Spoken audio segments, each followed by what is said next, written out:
Nagen doctor ও junior উকিল কুঞ্জবিহারী বাবু বিকেলে পান চিবাইতে চিবাইতে হাতের ছড়ি দুলাইতে দুলাইতে জয়রাম মুক্তারের নিকট আসিয়া বলিলেন, মুখুজ্জেমশাই, পীরগঞ্জের বাবুদের বাড়ি থেকে আমরা নিমন্ত্রণ পেয়েছি।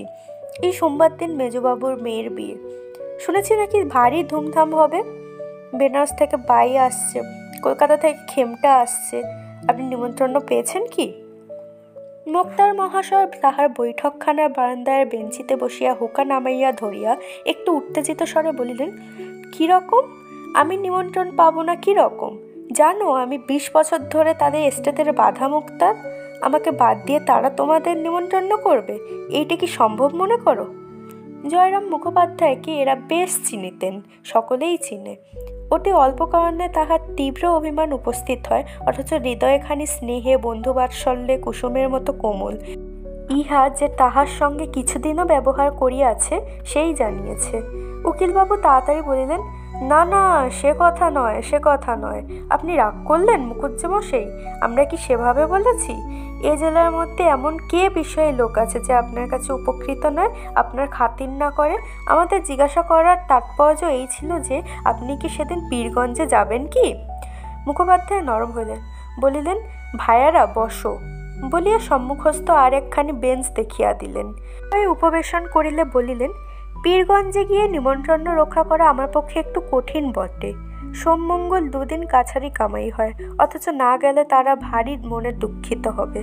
তোমরা যাচ্ছ? নগেন্দ্রবাবু বলিলেন, যাবার তো খুবই ইচ্ছে, কিন্তু অতদূর যাওয়া তো সোজা নয়। ঘোড়ার গাড়ির পথ নেই, গরুর গাড়ি করে যেতে হলে যেতে 2 দিন আসতে 2 দিন, পালকি করে যাওয়া সেও জোগাড় হওয়া মুশকিল। আমরা দুজনে তাই পরামর্শ করলাম, যাই মুখুজ্জেমশাইকে গিয়ে জিজ্ঞাসা করি। তিনি যদি যান নিশ্চয়ই রাজবাড়ি থেকে একটা হাতি তাতি আনিয়ে নেবেন। এখন আমরা দুজনে তার সঙ্গে হাতিতে দিব্যি যেতে পারবো। মুক্তার মশাই স্মিত মুখে বলিলেন, এই কথা? তার জন্য আর ভাবনা কি ভাই? মহারাজ নরেশচন্দ্র তো আমার আজকালের মক্কেল নন, ওর বাপের আমল থেকে আমি ওদের মুক্তার। আমি কাল সকালেই রাজবাড়িতে চিঠি লিখে পাঠাচ্ছি, সন্ধ্যা নাগাদ হাতি এসে যাবে। এখন কুঞ্জবাবু বলিলেন, দেখলে হে ডাক্তার, আমি তো বলেছিলাম, অত ভাবছ কেন? মুখুজ্জেমশাইয়ের কাছে গেলে একটা উপায় হয়ে যাবে। তা মুখুজ্জেমশাই, আপনাকেও কিন্তু আমাদের সঙ্গে যেতে হবে, না গেলে ছাড়ছি নে। যাবো বই কি ভাইয়া, আমিও যাব। তবে আমার তো ভাই খেমটা শোনবার বয়স নেই, তোমরা শোনো। আমি মাথায় এক পক্ক বেঁধে একটি থেলো হুকো হাতে করে লোকজনের অভ্যর্থনা করব। কে খেলে কে না খেলে দেখব, তদারক করে বেড়াবো। আর তোমরা বসে শুনবে, পেয়ালা মুঝে ভর দে, কেমন? বলিয়া মুখোপাধ্যায় মহাশয় হা হা করিয়া হাসিতে লাগিলেন। পরদিন রবিবার। এদিন প্রভাতে আহ্নিক পূজাটা মুখুজ্জে মহাশয় একটু ঘটা করিয়াই করিতেন। বেলা 9টার সময় পূজা সমাপন করিয়া জলযোগাম্বে বৈঠকখানায় আসিয়া বসিলেন। অনেকগুলো মক্কেল উপস্থিত ছিল, তাহাদের সহিত কথাবার্তা কহিতে লাগিলেন। হঠাৎ সেই হাতির কথা মনে পড়িয়া গেল। তখন কাগজ কলম লইয়া চশমাটি পরিয়া প্রবল প্রতাপান্বিত শ্রীমন মহারাজ শ্রী নরেশচন্দ্র রায়চৌধুরী বাহাদুর আশ্রিতজন প্রতিপলকেষু পাঠ লিখিয়া 2-3 দিনের জন্য একটি সুশীল ও সুবোধ হস্তি প্রার্থনা করিয়া পত্র লিখিলেন। পূর্বেও আবশ্যক হইলে তিনি কতবার এইরূপে মহারাজের হস্তি আনাইয়া লইয়াছেন।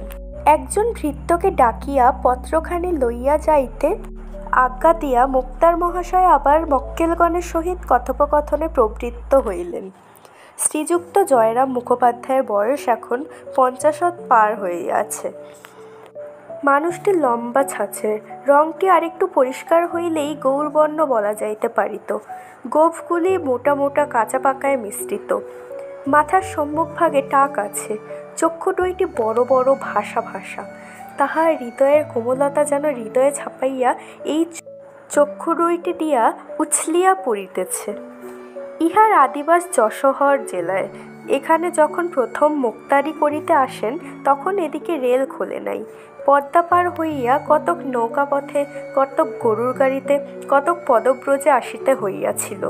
সঙ্গে কেবলমাত্র একটি ক্যাম্বিসের ব্যাগ এবং একটি পিতলের ঘটি ছিল। সহায় সম্পত্তি কিছুই ছিল না। মাসিক 13 শিকায় একটি বাসা ভাড়া লইয়া নিজ হাতে রাঁধিয়া খাইয়া মোক্তারা ব্যবসায় আরম্ভ করিয়া দেন। এখন সেই জয়রাম মুখোপাধ্যায় পাকা দালান কোঠা করিয়াছেন, বাগান করিয়াছেন, পুকুর কিনিয়াছেন, অনেকগুলি কোম্পানির কাগজও কিনিয়াছেন। যে সময়ের কথা বলিতেছি তখন এ জেলায় ইংরাজিওয়ালা মুক্তারের আবির্ভাব হইয়াছে বটে, কিন্তু জয়রাম মুখুজ্জকে তাহারা কেহই হটাইতে পারে নাই। তখনও উনি এ জেলার প্রধান মোক্তার বলিয়া গণ্য। মুখোপাধ্যায় মহাশয়ের হৃদয়খানি অত্যন্ত কোমল ও স্নেহপ্রবণ হইলেও মেজাজটা কিছু রুক্ষ। যৌবনকালে ইনি রীতিমতো বদরাগী ছিলেন। এখন রক্ত অনেকটা ঠান্ডা হইয়া আসিয়াছে। সেকালে হাকিমেরা একটু অবিচার অত্যাচার করিলেই মুখুজ্জ মহাশয় রাগিয়া চেঁচাইয়া অনর্থপাত করিয়া তুলিতেন। একদিন এজলাসে এক ডেপুটির সহিত ইহার বিলক্ষণ বচসা হইয়া যায়। বিকেলে বাড়ি আসিয়া দেখিলেন তাহার মঙ্গলা গাই একটি এড়ে বাছুর প্রসব করিয়াছে। তখন আদর করিয়া উক্ত ডেপুটিবাবুর নামে বাছুরটির নামকরণ করিলেন। ডেপুটিবাবুর লোক পরস্পরাই ক্রমে এ কথা শুনিয়াছিলেন এবং বলা বাহুল্য নিতান্ত প্রীতিলাভ করেন নাই। আর একবার এক ডেপুটির সম্মুখে মুখুজ্জ মহাশয় আইনের তর্ক করিতেছিলেন, কিন্তু হাকিম কিছুতেই ইহার কথায় সায় দিতেছিলেন না। অবশেষে রাগের মাথায় জয়রাম বলিয়া বসেছিলেন, আমার স্ত্রীর যতটুকু আইন জ্ঞান আছে হুজুরের তাও নাই দেখছি। সেদিন আদালত অবমাননার জন্য মুক্তার মহাশয়ের 5 টাকা জরিমানা হইয়াছিল। এই আদেশের বিরুদ্ধে তিনি হাইকোর্ট অবধি লড়িয়াছিলেন। সর্বশুদ্ধ 1700 টাকা ব্যয় করিয়া এই 5টি টাকার জরিমানার হুকুম রহিত করিয়াছিলেন। মুখোপাধ্যায় যেমন অনেক টাকা উপার্জন করিতেন, তেমনি তাহার ব্যয়ও যথেষ্ট ছিল। তিনি অকাতরে অন্নদান করিতেন। অত্যাচারিত উৎপীড়িত গরিব লোকের মোকদ্দমা তিনি কত সময় বিনা ফিসে এমনকি নিজে অর্থব্যয় পর্যন্ত করিয়া চালাইয়া দিয়েছেন। প্রতি রবিবার অপরাহ্নকালে পাড়ার যুবক বৃদ্ধগণ মুক্তার মহাশয়ের বৈঠকখানায় সমবেত হইয়া তাস পাশা প্রভৃতি খেলিয়া থাকেন। অদ্যও সেইরূপ অনেকে আগমন করিয়াছেন। পূর্বোক্ত ডাক্তারবাবু ও উকিলবাবুও আছেন।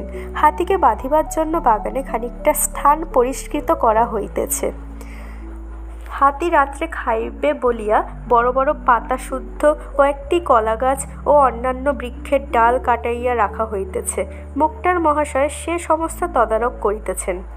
মাঝে মাঝে বৈঠকখানায় আসিয়া কোনো ব্রাহ্মণের হাত হইতে হুকাটি লইয়া দাঁড়াইয়া দাঁড়াইয়া 2-4 টান দিয়া আবার বাহির হইয়া যাইতেছেন। সন্ধ্যার কিছু পূর্বে জয়রাম বৈঠকখানায় বসিয়া পাশা খেলা দেখিতেছিলেন। এমন সময় সেই পত্রবাহক ভৃত্য ফিরিয়া আসিল, বলিল, হাতি পাওয়া গেল না। কুঞ্জবাবু নিরাশ হইয়া বলিয়া উঠিলেন, পাওয়া গেল না?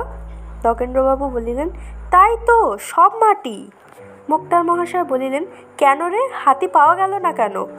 চিঠির জবাব এনেছিস? ভৃত্য বলিল, আজ্ঞে না, দেওয়ানজিকে গিয়ে চিঠি দিলাম। তিনি চিঠি নিয়ে মহারাজের কাছে গেলেন। খানিক বাদে ফিরে এসে বললেন, বিয়ের নেমন্তন্ন হয়েছে, তার জন্য হাতি কেন? গরুর গাড়িতে আসতে বলো। এই কথা শুনিবা মাত্র জয়রাম ক্ষোভে লজ্জায় রোষে যেন একেবারে ক্ষিপ্তপ্রায় হইয়া উঠিলেন। তাহার হাত পা ঠক ঠক করিয়া কাঁপিতে লাগিল। 2 চক্ষু দিয়া রক্ত ফাটিয়া পড়িতে লাগিল। মুখমণ্ডলের শিরা উপশিরাগুলি স্ফীত হইয়া উঠিল। কম্পিত স্বরে ঘাড় বাঁকাইয়া বারংবার বলিতে লাগিলেন, হাতি দিলে না, হাতি দিলে না, হাতি দিলে না। সমবেত ভদ্রলোকগণ ক্রীড়া বন্ধ করিয়া হাত গুটাইয়া বসিলেন। কেহ কেহ বলিলেন, তার আর কি করবেন মুখুজ্জে মশাই, পরের জিনিস জোর তো নেই। একখানা ভালো দেখে গরুর গাড়ি ভাড়া করে নিয়ে রাত্রি 10টা-11টার সময় বেরিয়ে পড়ুন, ঠিক সময়ে পৌঁছে যাবেন। ওই ইদেমধ্যে শেখ একজোড়া নতুন বলদ কিনে এনেছে, খুব দ্রুত যায়। জয়রাম বক্তার দিকে দৃষ্টিপাত না করিয়া বলিলেন, না, গরুর গাড়িতে চড়ে আমি যাব না।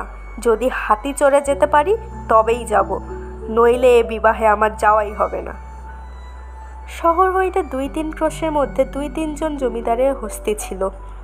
সেই রাত্রেই জয়রাম তত্তৎ স্থানে লোক পাঠাইয়া দিলেন, যদি কেহ হস্তি বিক্রয় করে তবে কিনিবেন। রাত্র 2 প্রহরের সময় একজন ফিরিয়া আসিয়া বলিল, বীরপুরের উমাচরণ লাহিড়ির একটি মাদি হাতি আছে, এখনো বাচ্চা, বিক্রি করবে, কিন্তু বিস্তর দাম চায়। কত? 2000 টাকা। খুব বাচ্চা? না, সওয়ারি নিতে পারবে, কুছ পরোয়া নেই, তাই কিনব। এখনই তুমি যাও, কাল সকালেই যেন হাতি আসে। লাহিড়ী মহাশয়কে আমার নমস্কার জানিয়ে বলো হাতির সঙ্গে যেন কোনো বিশ্বাসী কর্মচারী পাঠিয়ে দেন, হাতি দিয়ে টাকা নিয়ে যাবে। পরদিন বেলা 7টার সময় হস্তিনী আসিল। তাহার নাম আদরিণী। লাহিড়ী মহাশয়ের কর্মচারী রীতিমতো স্ট্যাম্প কাগজে রসিদ লিখিয়া দিয়া 2000 টাকা লইয়া প্রস্থান করিল। বাড়িতে হাতি আসিবা মাত্র পাড়ার তাবৎ বালক বালিকা আসিয়া বৈঠকখানার উঠোনে ভিড় করিয়া দাঁড়াইল। 2-1 অশিষ্ট বালক সুর করিয়া বলিতে লাগিল, হাতি তোর গোদা পায়ে নাতি। বাড়ির বালকেরা ইহাতে অত্যন্ত ক্রুদ্ধ হইয়া উঠিল এবং অপমান করিয়া তাহাদিগকে বহিষ্কৃত করিয়া দিল। হস্তিনী গিয়া অন্তঃপুরদ্বারের নিকট দাঁড়াইল। মুখুজ্জে মহাশয়ের বিপত্নিক তাহার জ্যেষ্ঠা পুত্রবধূ একটি ঘটিতে জল লইয়া সভয় পদক্ষেপে বাহির হইয়া আসিলেন। কম্পিত হস্তে তাহার পদচতুষ্টয়ে সেই জল একটু ঢালিয়া দিলেন। মাহুতের ইঙ্গিতানুসারে আদরিণী তখন জানু পাতিয়া বসিল। বড়বধূ তৈল ও সিন্দূরে তাহার ললাট রঞ্জিত করিয়া দিলেন। ঘন ঘন শঙ্খধ্বনি হইতে লাগিল। আবার দাঁড়াইয়া উঠিলে একটি ধামায় ভরিয়া চাল, কলা ও অন্যান্য মাঙ্গলদ্রব্য তাহার সম্মুখে রক্ষিত হইল। সুর দিয়া তুলিয়া তুলিয়া কতক সে খাইল, অধিকাংশ ছিটিয়া দিল। এইরূপে বরণ সম্পন্ন হইলে রাজহস্তির জন্য সংগৃহীত সেই কদলীকাণ্ড ও বৃক্ষসাহা আদরিণী ভোজন করিতে লাগিল।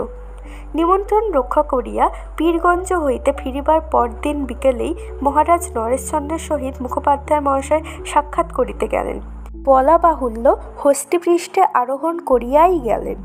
মহারাজের দ্বিতল বৈঠকখানার নিম্নে বিস্তৃত প্রাঙ্গণ, প্রাঙ্গণের অপর প্রান্তে প্রবেশের সিংহদ্বার। বৈঠকখানায় বসিয়া সমস্ত প্রাঙ্গণ ও সিংহদ্বারের বাহিরে অনেক দূর অবধি মহারাজের দৃষ্টিগোচর হইয়া থাকে।